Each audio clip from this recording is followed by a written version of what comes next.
Hi, I'm weather analyst Andrew Fleck. It's about either your late Monday or early Tuesday morning, but what I decided to do was to finally chip in on what's going to be happening toward Christmas Eve and Christmas for some locations, and then kind of looking at more of the most skeptical side of who maybe needs to watch. Right now, most forecasts are more in confirmation of what the models have been showing now, but what really, when we look into the models, is showing out there a little more and has potential to be shaping up a little different than what the past model runs have shown. So today's points are going to talk about the Christmas Eve and day storm and the newest factors that I myself have seen and come to figure out. So what I'm going to do here is go and compare the 18Z GFS and the 0Z GFS. So I'm going to first show you here again on the left side the 18Z GFS, on the right side the 0Z GFS. What I'm going to show you is how these models, although 6 hours apart, share some very big differences, and differences that can make a difference of snow and rain over some areas across mostly the east. So that's what we're mainly going to talk about on this late video segment tonight. So first of all, okay, you're talking about looking at the 18Z. You have this colder air, okay, that usually when you have a big storm wraps around such a storm and it really starts to dig it up. The 18Z, in my opinion, is wrong on something, okay, because this should easily be wrapping around the storm, okay, similar to what the 0Z GFS is starting to do. Low pressure, and the storm comes down and it starts to wrap the storm in it. 18Z not so much. So now what you look at and say, well, 18Z realistically does not make sense. 0Z a little better in guidance of showing that. So what you see here on this imagery is the colder air is dragging down across the 0Z more than it is the 18Z, and that's going to come into later on factors of which I will show you on the next slide or two. So on the next slide, what I'm going to show you is now another progressive trend 6 to 12 hours later to how the 0Z continues to drag its colder air into this low pressure system. That's the reason why this low pressure system is as strong as it is going on to Christmas Eve and so on. You can see here the 18Z, it's so off from this low pressure. The low pressure is easily not even hanging across this trough, so there's no digging involved, and hard to believe that this is just pretty much holding its own ground here without really sticking itself across this back polar jet that comes down. So again, that's not making too much sense off the 18Z. 0Z a little more.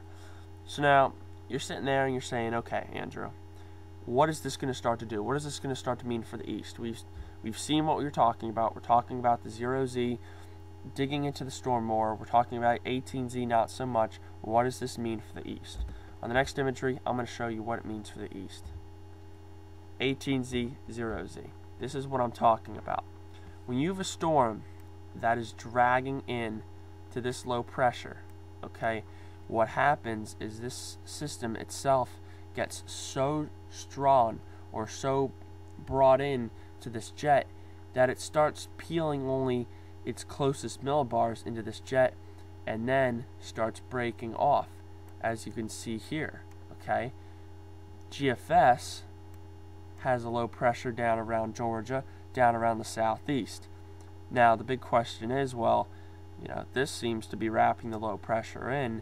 If this were to break off with this low pressure down here, well then what happens is you start to get colder air staying in the mid-Atlantic and northeast and areas across the Ohio Valley longer, and of course this system goes and does its own thing around the upper Midwest, okay, and you have this system that's singularly out there and is wondering, well, what can it do? What could happen with it? Whereas the 18Z has no cold air wrapping around it. It's way out here in Illinois, okay. You have really no confirmation of anything down here, and the warm air is already seeping up into PA. So a big difference, 6 hour trend, but a big difference from what the 18Z GFS had to the 0Z GFS. So what I'm going to be doing all day on your Tuesday is just continuing looking at these models and really seeing if GFS, okay, trend is more correct than the 18. And what I mean by that is that the colder air continues to strengthen in to the storm, okay, whereas 18 does not. So we're going to have to check out that a little more. And what happens, okay, because of that, and what really becomes the difference maker is if this does indeed go and wrap around this low pressure, and I mean really wrap around it, this thing gets cut off and cold air from this high pressure stays in the mid-Atlantic and east longer, and instead of seeing a wet Christmas, you could be looking at maybe a half white and half wet Christmas. So that could be right now the main factors and main thing to be looking at. But as of now, you know, looking at 18 ZGFS, it does not make sense. A strong low pressure out here should have cold air wrapping around it, and the 0Z has just that. So 0Z is making sense. So in my opinion, you got to throw out this guy right here, and you got to go look at the 0Z and say, okay, well, this could be a little interesting, because if this starts to break off, you get a singular low down here. What does that mean with a high pressure up here extending across upper Canada? Maybe not what we've seen a few days ago across the northeast and mid-Atlantic, but maybe something to watch that could bring in a little more longer of wintry precip than rather wet precip. So we're going to continue to monitor that here. Like I said, all day on Monday, I'm going to be sitting here and pretty much observing that this cold air continues to get dragged into the storm, and that maybe you keep looking at that storm around there, or any type of development down around Georgia or the southeast coast. Because in a way, you know, surely you might not get a big event out of this, but maybe something that's going to need to be watched down the road here. So like I said, you know, I was just going to give you a little reasoning behind maybe something that's been catching my eye for the past few hours sitting here.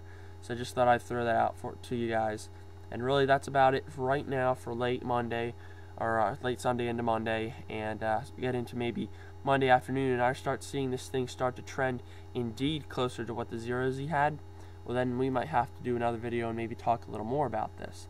So I just want you guys to you know, have that in mind across the east, and maybe thinking a little more white than rather wet. But again, you know, with only one trend here, you're asking for a lot. So we'll see what Monday trends to, and even Tuesday. But as of now, like I said, I thought I'd give that little bit of peek of info to you guys. So as for now, that is a wrap. I'll talk to you guys around Monday afternoon, Monday evening to see where we're at. And as for now, just keep into analysiswx.com for most updates and outlooks of what any storm in progress may occur.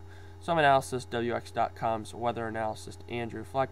Have a good late Monday, and I will talk to you around that time. Have a good one, guys.